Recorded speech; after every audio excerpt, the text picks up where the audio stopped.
Aujourd'hui, comme tout le monde le sait, les belles paroles ne suffisent plus. Les jeunes, notamment, n'écoutent pas tellement les maîtres, ils préfèrent plutôt les témoins. Ils veulent des faits.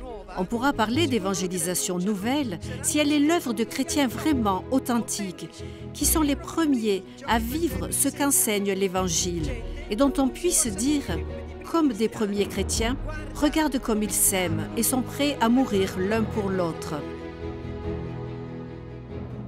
Elle sera nouvelle si les chrétiens aiment tous les hommes et les femmes sans distinction.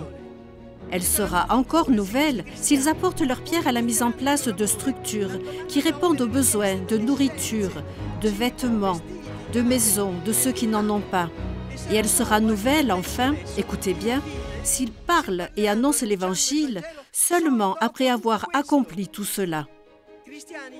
Au contact de ces chrétiens, je vous l'assure, les personnes sont fascinées par Jésus, se mettent à l'aimer, si bien que le royaume de Dieu s'étend au-delà de toute attente et que l'Église se consolide et grandit.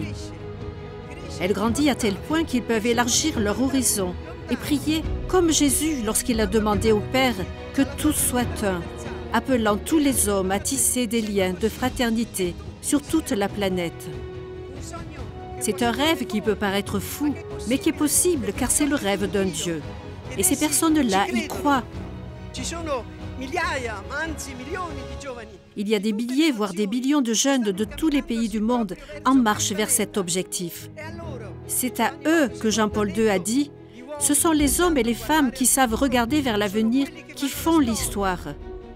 Les autres sont à la remorque. » Et aujourd'hui, le pape, très cher jeune, vous adresse certainement à vous tous ces paroles. Ne le décevez pas, ne nous décevez pas. C'est ce que je vous souhaite de tout mon cœur.